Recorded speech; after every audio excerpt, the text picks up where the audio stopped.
Welcome to the Seminole Wars. In this podcast, we explore how the Seminole Wars came to be, how they were fought, and how they still resonate some 2 centuries later. I am your host, Patrick Swan, and our show is a production of the Seminole Wars Foundation, found online at www.seminolewars.us. We are recording today from the homestead of the Foundation in Bushnell, Florida. Thank you for listening.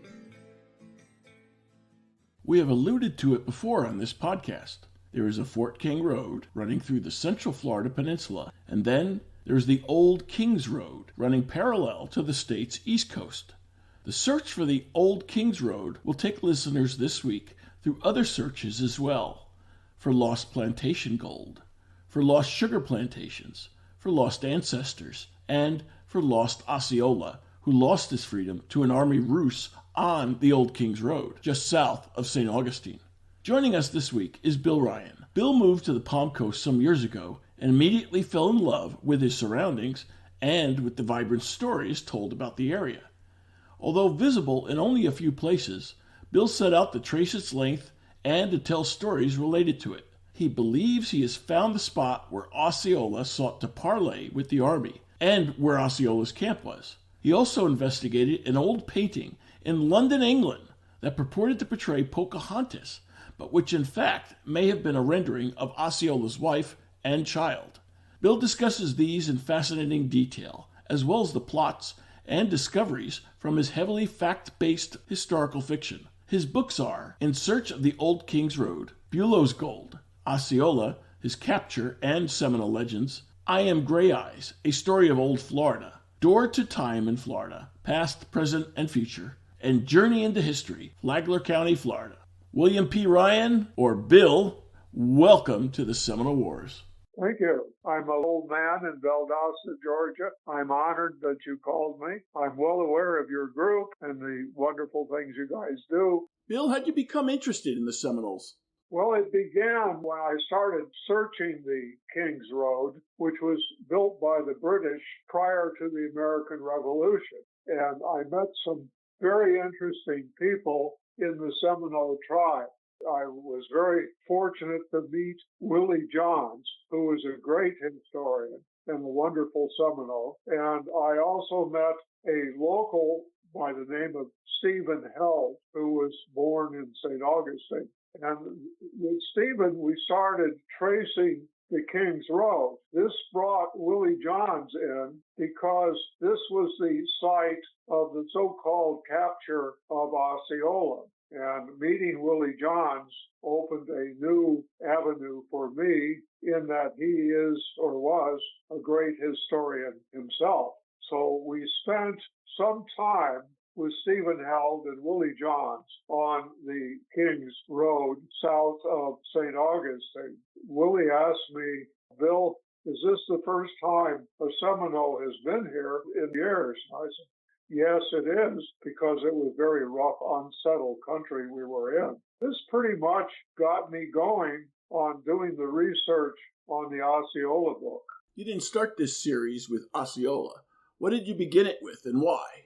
Well, I began with the Kings Road because this was the main road into Florida. It connected with a road coming down from Savannah called the Georgia Post Road. And it actually was one of the most important highways ever built in America. In fact, it was credited as being the first commercial highway in America. All of the history, including the Revolutionary War, the Seminole War, the Civil War, and immense history flowed over this roadway. And of course, it was worthy of being researched. I'm not the only person. There were many before me who did work on the history of this incredible road. You consulted quite a few historical sources for your books. Well, they're all listed in the back, but the sources are tremendous. Some of the best ones were Mr. Sprague, of course, which everyone knows about, which is about 900 pages. of Sprague, but it's all in the back. There's sources everywhere. There's umpteen pages of sources. And, of course, Sprague was a gold mine, as any Seminole researcher would know. But, I got them listed in the back. Keep in mind, I'm an old guy, and my brain is weakening, but the research in these books is quite accurate. Bill, your sleuthing has also led us to a curious story, which began with gold as well as Bulow's gold. But it led, instead, not to a secret site along the Old King's Road, but to the Old King's home, London, England. It touches upon Osceola, but in an indirect way. Your findings created quite an uproar and changed what some people thought was a historical fact. Briefly, what was the Spanish background in Florida before the British takeover? And then what did the British do when they took over? Well, Spain, as I'm sure you're aware, held St. Augustine for about 200 years, roughly, and it was an army camp. Their main purpose was to protect their gold fleet coming up from Mexico and South America. Now, in the many wars, England took possession of Florida. The Spanish had to leave. Well, England found that this was an empty area having great potential, but no roads. So, of course, the British governor, knowing there was going to be an immense settlement of indentured European people called New Smyrna, decided to build a roadway, good, modern, let's call it paved road, into Florida to bring people down there. How were you able to trace the Old King's Road where it was very hard to trace it? There are many papers have been written on this. There were Indian pathways, of course there were. And we had the so-called Atlantic Coastal Ridge, which was sort of like a high ground running along the ocean. And there were traders, there was exchange between the North and the South, and there most definitely were known Indian pathways. It was built primarily by subcontractors allotted by the British government. And in many cases, they found these wonderful piles of shell left by the ancient Indians, which could be as much as 3,000 years old. And they found that they made wonderful paving material. Sometimes they had to build raised causeway across the wetland using slave labor and primitive tools. They built fantastic raised causeways. They also built bridges across wetlands. So the construction was essentially a modern road that would take stagecoaches, wagons, ox carts, or what have you. Where did it begin? It started on the Florida border, which to the north would be the river, and it ran all the way south to New Smyrna eventually, which is, of course, to the south. It also ran through interesting places such as Cowford, which is present-day Jacksonville, was called Cowford. It connected to St. Augustine. It wandered all through what would later become Flagler County in Florida. When did construction begin on the Old King's Road? Well, it started essentially just before the American Revolution, and so most people agree that it was a functioning road in 1774. How much traffic did it facilitate? Well, it was constant use. For example, when the indentured settlers came over from Europe, there was a rebellion. In other words, what was promised them in terms of support just wasn't there. In other words, they were underfunded, is a good term. So they had a rebellion. So the British Army had to send soldiers south on the King's Road to subdue the rebellion. But there was almost constant usage by people arriving, by famous people, the Civil War, the War of 1812, the so-called war when the United States was trying to take over Florida by force that was called the Patriot War. It just goes on and on and on. That road was in constant use. The King's Road was the primary road coming south into Florida, and it was a major support road for the plantation and for the commercial enterprise. You noted earlier that there are many sources available. Tell us about these. Yes, I used many sources. Some of the information, it started to become amazing. It was just like these were stories that were desperate to be told. And every time I turned around, there was a new source of information. Was there anything left by the time you started your investigation? It was gone. The road didn't exist.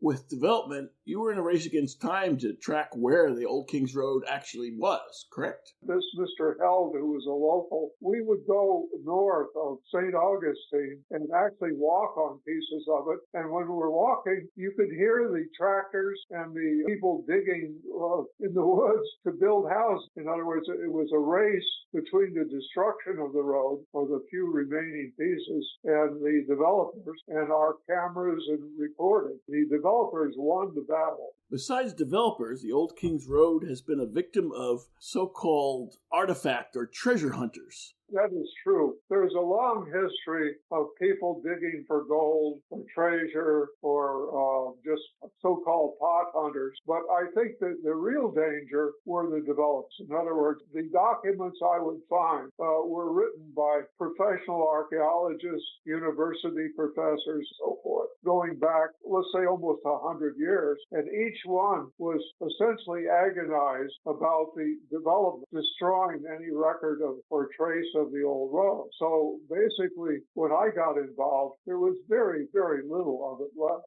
In one of your novels, you talked about the Seminole attacks on the sugar plantations along that East Coast area of Florida. That was the research of the plantations within Flagler County along the routing of the Kings Road. Now, obviously, they were all destroyed in the Seminole War. The old sugar plantations, the ones the Seminoles burned down in the early days of the war, they were either on or very close to the Old Kings Road, weren't they? Well, yes, they were. I have quite an amazing map done by a scientist, actually did it in the 1930s, and he traced where the plantations were located. Now, in Florida, along the Atlantic coast, there was an immense wetland. Today, we call it Graham Swamp, but it was huge. It was over 40,000 acres of wetland with fresh water. It had good soil, fresh water, and it was within 5 miles of the ocean. So this is so amazing. Here is fresh, potable water within a couple miles of the saltwater ocean. So the plantations were located all up and down the Kings Road, adjacent to the ocean, which is quite amazing. In Flagler alone, there were over 25 known plantations with thousands and thousands of slaves. Now, some of these were immense operations. For instance, at one time, Buell had about 300 slaves on that property. There were little plantations, but they were all there. They were all destroyed in the Seminole War. When you were investigating and walking what you thought might have been the remains of the Old Kings Road, your purpose was just to document where it was. It wasn't to find artifacts or other things. We weren't looking for treasure, although we did bump into real buried Spanish gold in Flagler County for real. And someone actually went after it in 1940. And I put that in my book. In fact, he wrote a report, and I actually put his report in there verbatim. He found it. How much do modern roads track where the Old Kings Road had previously been? Well, modern roads.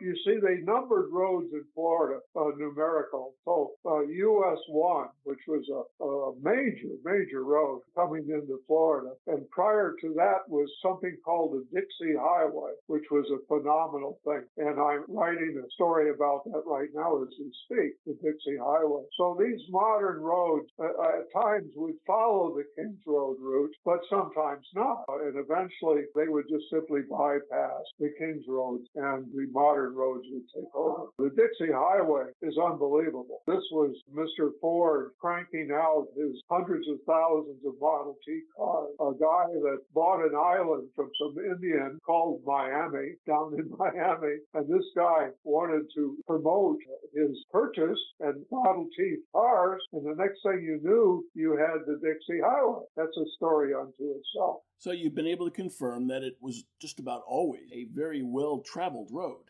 Everybody that we know of traveled that road at one time or another. These would be the generals in the Seminole War. These would be your famous Indian leaders. You had many very well-known Seminole leaders that actively followed the Kings Road. You had during the War of 1812 and the War of the American Revolution and the time of Civil War, all these famous historical figures went up and down that Kings Road. And I'm laughing now. I attempted to write a play, and I called it The Road. And the play was shown to the Flagler County Performing Arts Center, and they wanted to produce it, but I've never finished it. But in answer to your question, everyone that we know of historically, more or less, went up and down that road. Bill, are your books fiction, fact-based history, or a combination of the two? What do you call them?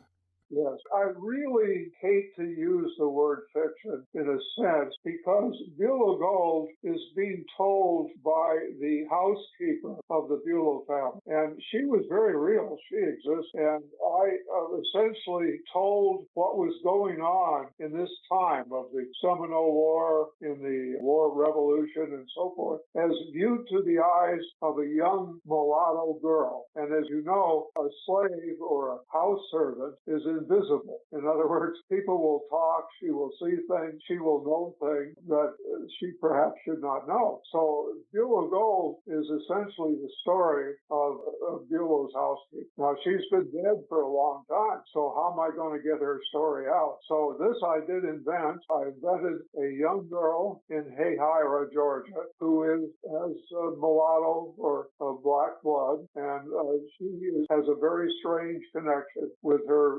early ancestor. For your book, Beulah's Gold. So, what story about this were you telling?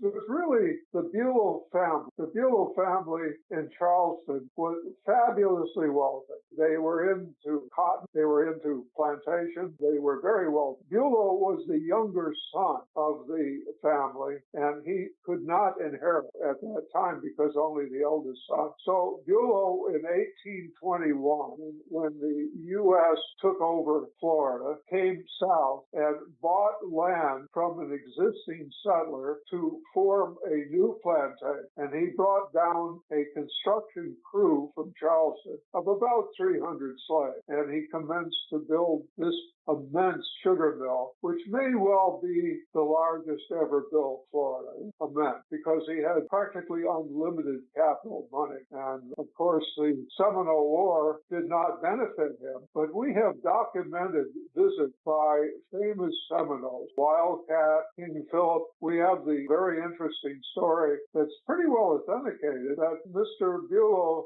got the daughter of King Philip, who was the head of the Miccosukee Seminoles on the Atlantic coast, pregnant, and a child was born. This child, believe it or not, was introduced to Charleston society as Beulah's adopted daughter. Now, this is well documented from the Beulah family, and there's quite a story here. She later married a very rich gentleman in New York City, but a lot of this is in Beulah Gold. When the plantations were burned by the Seminoles, every plantation had a little bit of working capital. As you probably know, the money at that time was not paper money. It was Spanish gold and silver. The currency of the time were pieces of 8 or pieces of silver. Very few of the planters got away with no more than the clothes on their back. In other words, they literally fled in the night for their lives. Of this so-called Beulah's Gold, where is it? Or who got it and got away with it? My opinion is that the Seminole tribe got the gold from those plantations. My opinion is, and this is documented, when Osceola was captured, he was camped on this site. I have maps of it. And he had 25 pack horses. The Army never got those pack horses. There's no record of them existing following Osceola's camp. And surely the people that watched him being led into St. Augustine, it was quite an affair, would have observed or written about it. Now, what became of those and what was on those pack horses? I'll leave you hanging there. There might have been. All right, so you've got a book, In Search of the Old King's Road. You've got a book on the Beulah Plantation. You have a book searching for the lost sugar plantations. You've got a book on Osceola, told from first-person narratives that you created based on the historical record. What is this book, Gray Eyes, and how does that work in with Seminole, the Old King's Road, and migration?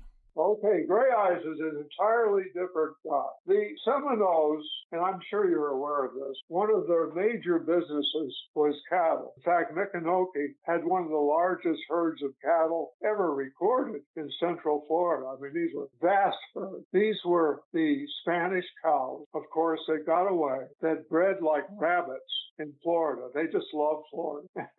There were these Spanish cattle everywhere. Well, many of the Seminoles were in the cattle business, and their main customers were, of course, these plantations, which they got along very well with. There was no animosity whatsoever. Mr. Gray Eyes is documented as being a close friend of the British governor in St. Augustine. And I said to myself, how in the world could an Indian be a close friend to a British professional soldier who was noted for killing Indians? Well, nevertheless, I have letters, copies of the governor's letters that I got in the St. Augustine library saying he was his buddy. It also said that he helped to blaze the trail that later became the King's Road, which he said my own engineers could not find the way through the wetland, but Gray Eyes did. So I wrote a book called Gray Eyes, which would have him telling from his point of view everything that was going on. In other words, I took about 130 years of Florida history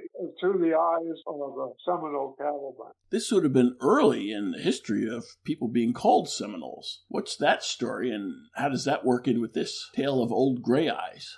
The Seminoles were the multiple tribes chased into Florida by the many wars going on. Jenkins Ear, etc., etc. You name it, there was a war. They had two languages, Hitachi and Miccosukee. They didn't like each other. They were constant at each other's throats at times. And these various groups fled into Florida for safety. Many people called them Cimarron, which meant stranger or wanderer. And eventually, I think they got to like the name, and they started calling themselves Seminole. But there never were any such thing as Seminole. In fact, the Americans called them creek and upper creeks and lower creeks, and those were made-up names, too. They certainly were not the names the Indians used. Were they able to reestablish or rebuild the plantations after the war? No, they did not. I'm sure that few, if any, of the plantations survived. But not for lack of trying? Well, some tried. They attempted to rebuild St. Joseph, but in the meantime, there were commercial things going on. Sugar was king, but after the Seminole War, the price of sugar had dropped dramatically. Technology had changed. People were able to produce sugar in more places cheaper, and so the price of sugar fell. There wasn't that much economic justification to rebuild those plantations. Also, remember, we had settlers now pouring into Florida, settlers, and for the most part, these guys would grab off, these old plantation land. This was the so-called Florida crack. These were guys coming in from the north and settling and forming their own little homesteads. You had the Armed Occupation Act, which said if you could hold a piece of land, it could become yours. And so in 1838, an emissary came to Florida purportedly with bags of gold to try to buy off the Seminoles to get peace. So forth and so on. Bill, your sleuthing has also led us to a curious story, which began with gold as well as Bulow's gold. But it led instead not to a secret site along the Old King's Road, but to the Old King's home, London, England. It touches upon Osceola, but in an indirect way. Your findings created quite an uproar and changed what some people thought was a historical fact. What's the story behind that? That's the Sherburne story. Mr. Sherburne was a government official, high-level official. He was sent to Florida to settle the Seminole War. As near as we can tell, he had a bag of gold coins to pay off or buy off and try to work it out. He had already set up a meeting with other Indian groups who would act as go-betweens with the Seminole tribe. However, it blew up in his face. First of all, Osceola had already been captured by the time he and the Indians arrived here. And secondly, the head of the army was not in favor of this peace group in any event. So he didn't really accomplish much. Now the case gets even more curious. It involves, we think, Osceola's wife, and also Pocahontas of John Smith fame. Tell us about it. Much later in time, Sherburne had written plays about the Seminole Indians, and we know that these plays were conducted in places like Philadelphia, but I was never able to get copies of them. I just know that they occurred. Sherburne, much later, is going to appear in London. We found a document in the London newspaper talking about a painting that he was to present to the Queen of England, and this would be Osceola's wife and child. We then found the painting, which had been hanging for hundreds of years, in a museum in England labeled Pocahontas and child. The painting never arrived at the Queen. It ended up being sold to the family or the relatives of Pocahontas in England. There's a long story about the painting. Bill, and here's where you come into the story. I did a great deal of research on that painting. I contacted the museum director where it was hanging, and I wrote a paper, much like a lawyer would present a case, saying that it was physically impossible for that to be a painting of Pocahontas for many reasons. I also found an old book that was published in England writing about a nephew of Osceola, which I felt was fiction. They had a stage group of some Indian reenactors in England. And remember that the Queen was very interested in the plight of the Seminole Indians in America. In this book were illustrations of this so-called nephew. I found that the illustrations' face were identical with the young boy being rendered in this painting as the son of Osceola. In other words, it seemed to me to be the same model. So I wrote this paper, sent it to the museum in England, and after much time, they concluded that I was right. The story then began, and it got worldwide attention. It appeared in practically every newspaper in the world because this was a relatively famous painting. It appeared in the Smithsonian magazine, summer of 2013. Which Smithsonian magazine in particular was it in? National Museum of the American Indian, which is a sub-chapter of the Smithsonian. And my story is in there in color, telling of the research that I had done and showing the pictures.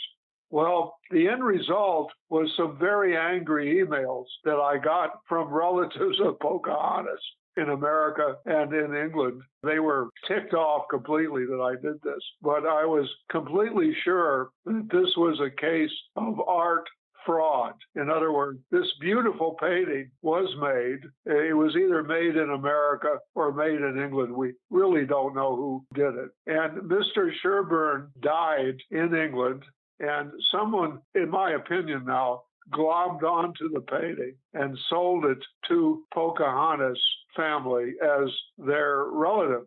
And it hung in the British Museum for years and years and years. In the meantime, it was intended to be Osceola's wife and child. But of course, it wasn't painted from life. It was painted from models, and in my opinion, from Indian reenactors.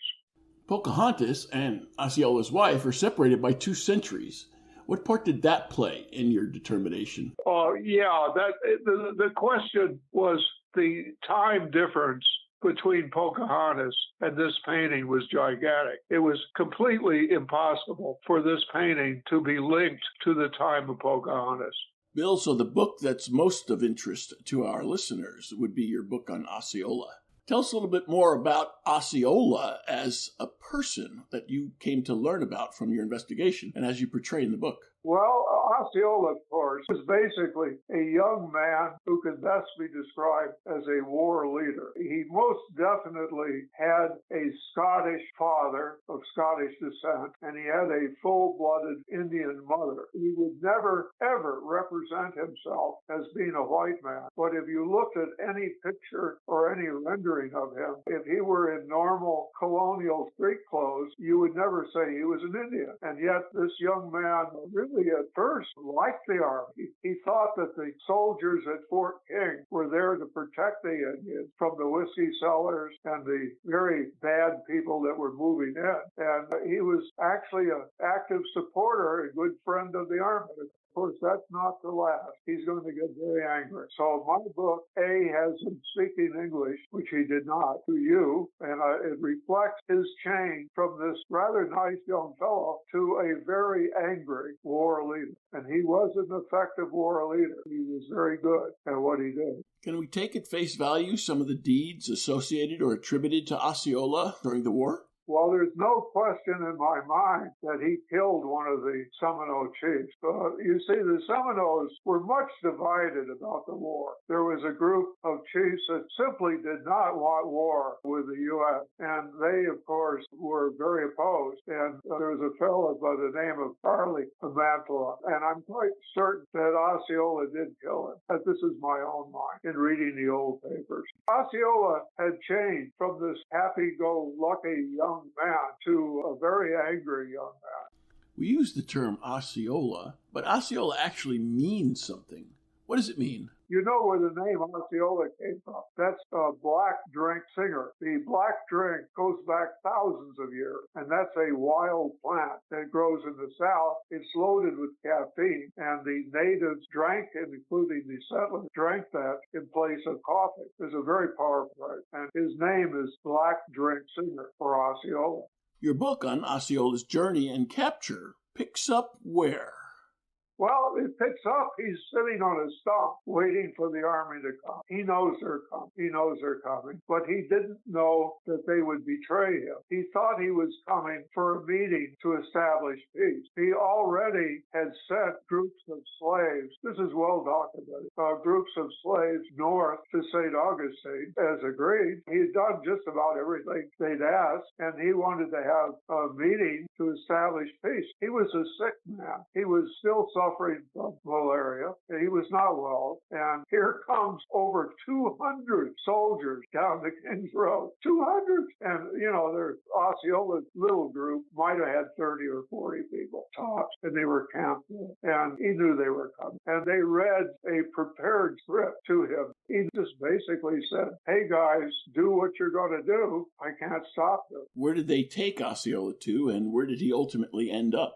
Well, after he's captured, he's left in St. Augustine for a while. And then the Army was very nervous about Indian raids. People might let him free. And so they shipped him up to Charleston, and there he died of an infection of the throat, which is still common today. And unfortunately, his doctor cut his head off and kept his head in a glass jar, which eventually ended up in the museum in New York.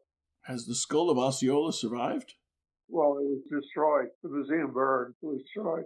Someone later dug up Osceola's grave, one of the Florida archaeologists, and they found a skeleton without a head. They also found the bones of a young child that had been buried with Osceola. No one knows anything about that. You and Seminole tribe historian, the late Willie Johns, went out to a spot that you believe is the place where Osceola was captured under his white flag, as well as his camp.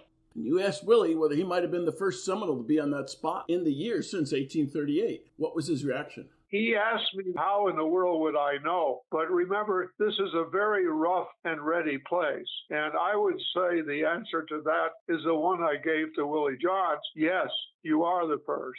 Now, terrible things happened there. This area, not only was Osceola captured there under a ruse, a white flag, but several of the main Indian leaders were captured there also. They came in for conferences and were grabbed off and locked up in the citadel in St. Augustine. Now, of course, Osceola got the good publicity because he was a handsome man, and two famous painters, too, painted paintings of him. And, of course, he got the worldwide publicity. Other people were forgotten. Other Seminole were captured at that time with Osceola. Unlike Osceola, several of them were able to make an escape from the Castillo de San Marcos. This is where the famous story came of Wildcat escaping from the citadel by reducing his weight and going through a tiny opening.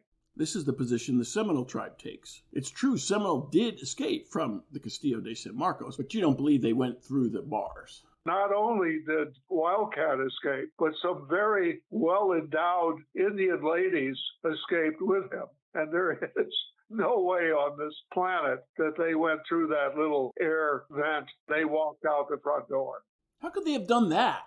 Well, first of all, the Army soldiers, the professional soldiers, many did not approve of the capture of Osceola. You got to revert back to those times.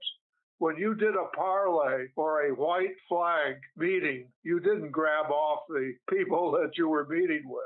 This simply wasn't done. The soldiers, really a good group, felt leave the Seminoles alone. Let them go down to the swamps in the south, which will never be seen again. Why are we investing these lives of our professional soldiers in this, at that time, seemingly endless war, where we're accomplishing absolutely nothing? So there were a lot of professional soldiers in the Army that were not wildly in favor. What was this Fort Peyton that was in the vicinity of where Osceola was captured and the Seminole had their camp? Many forts were built along the King's Road to protect the King's Road. That was one of many. And it's, of course, mentioned in historical documents and writings.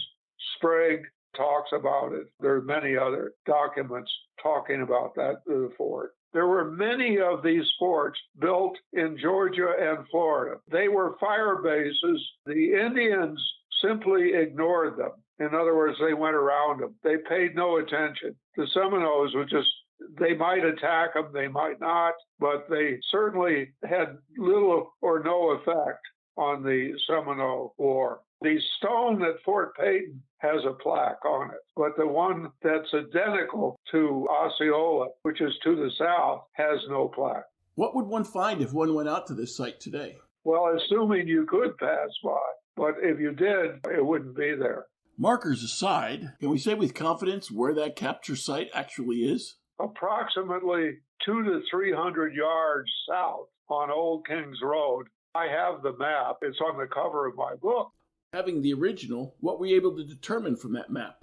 The county surveyor was a young sergeant with the Army when they captured Osceola. And he wrote on this map, it says Osceola capture site, approximately 200 to 300 yards south of this stone marker on a freshwater pond where the Osceola group was camped.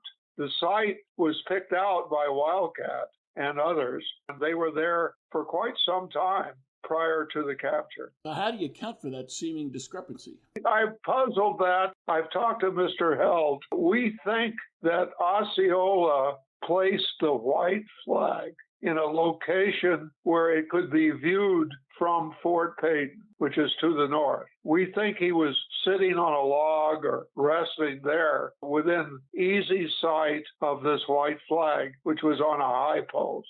So might be where that stone marker is today. Who is Stephen Held, and how does he come into the picture about this site? Stephen Held was the son of a land developer who was very well known building communities in St. Augustine, and he built a community around Fort Peyton. Unfortunately, he died not leaving a will and owing large amounts of money. Therefore, that site was being sold, a large portion of land, under unpaid taxes. Stephen Held was his youngest son, and Stephen is still alive, still lives in St. Augustine. He was a determined hunter, historian, and naturalist. He was very much interested in preserving that Osceola capture site and keeping them from destroying it, the marker. We were frantic to get the Seminole tribe to purchase this land, and we tried everything. And some people got hold of it that threw houses in there. So there's houses in there forever. I don't think you can visit the site, and this is where Willie Johns comes in. Oh, do tell. This was the commemorative time of the founding of St. Augustine. They were expecting to get substantial money from the Seminole tribe for their anniversary. They had a whole series of programs. Well, one of the programs involved the Seminole Indians, and they had some ladies there demonstrating Seminole dress. I know they expected to have one of the, I want to call it a woo-woo, in other words, a traditional history of the Seminoles, etc. Willie Johns approached it a little bit differently. After he spent that day with us and we talked about what happened, Mr. Johns was very angry. He had this meeting at the college. I called Willie Johns a Seminole warrior, and he's as close in this world that you would ever find to a real Seminole warrior. He not only was an accomplished historian, story keeper, and very important member of the Seminole tribe, he got up on that stage angry as hell, and he walked back and forth. His basic tenet was the terrible things they had done, and he said, look, we want to take back St. Augustine. If you tear down that citadel, then we'll consider giving you money. To my knowledge, they did not get it. In any event, you had a very angry Indian, and you had another young man who was with him that had memories of his ancestors being burned alive and being murdered by the white settlers. He also got up and spoke. So it was a very angry moment. The crowd was just dead silent. No one said anything because they didn't get what they expected. This was reported in detail in the St. Augustine paper. Bill, how is it that you came to drive Willie Johns almost crazy? I've had so many mysterious things happen. This drove Willie Johns nearly crazy. We were drinking beers in St. Augustine one day. I had sent my manuscript to Jim Billy, who was at that time the head of the Seminole tribe. My phone rang, and Jim was going to fly down. He said, Bill, we don't know how you wrote this thing. He said, it's so accurate. And he said, you got the names right. Our names are phonetic, and yet you got them right, the spelling. And he said, you know which way Fish Eaters Creek ran. And he said, I fished there as a little boy. He said, no one knows that. And he said, it's all in your book. So Jim was going to fly down that day, but he never made it. But I did talk to him at length. Willie Johns and I were drinking beer, and Willie said, no, I don't want you to get too happy because you're a white man. And when the story of the Seminole tribe is written, it's going to be written by a Seminole, not by a white man. And I said, well, I understand that. But I said, nevertheless, what I wrote is accurate. And whether someone doesn't like it or some professor is writing a book in a college and is not happy about what I did, poo on him, I don't care. Bill, you've talked about your connections with the Seminole tribe. Willie Johns, for instance. I understand you've also attracted some spirit animals, if I can use that term, during your writing sessions. I would have animals show up. I would have a gray-eyed cat show up and look in my window while I was writing. I had this huge owl. I had these Osceola turkeys appear. And these I photographed. I got pictures of them. But I had thing after thing after thing after thing after thing appear to me, and they never appeared to Willie John. He said, hey, I'm an Indian, but why are they showing up to you? Well, I don't know. I'm hinting at this in the technology change, but I have no idea why. I have had some very spooky things happen that are just beyond belief, that are spooky. Well, I'll give you one. My closest friend, his name was Dr. Gus Prince, Gus's Prince. He spent his life with Stanford Nuclear. He is probably one of the co-developers of the French atomic bomb because he worked for the French Atomic Bomb Commission for some time.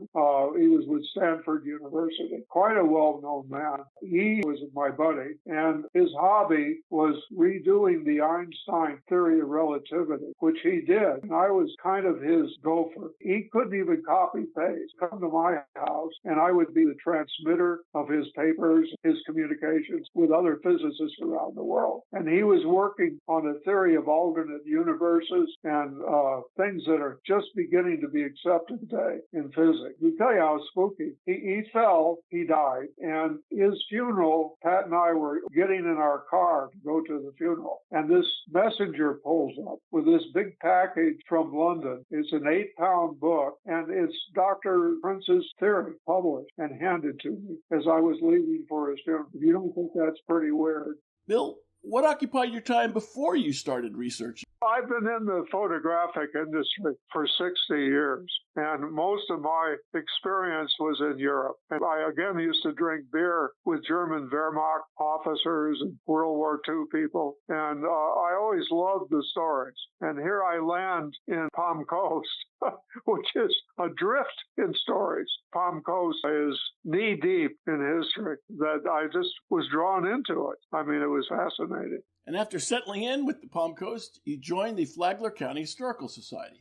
I worked in it. I never ran it. It's had many directors over the years. The main guy was Cisco Dean, but there's been people going back, 100 years there. They had the Flagler Pioneers. There's been people there doing history for a long, long time. I was, at that time, very active in a new library. We built a new library, and my wife was the head of the Friends of the Library. And I was conducting tours of Flagler County. And I did that for 20 years. We had a tour bus.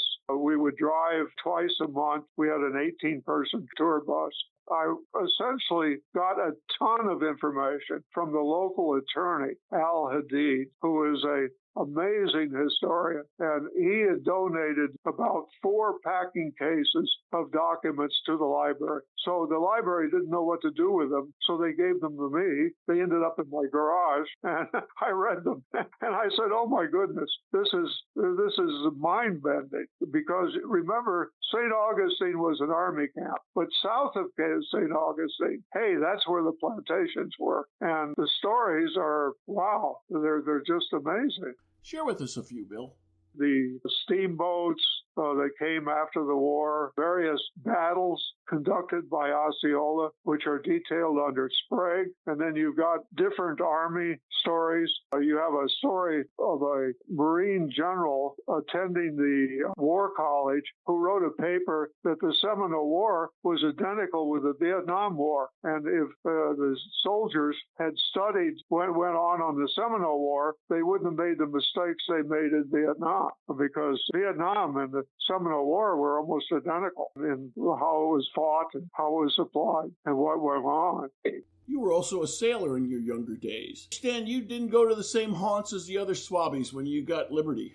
By some miracle, I'd spent 4 years on a World War II destroyer, and I traveled around the world a lot. And I was not a professional sailor. I was a tourist.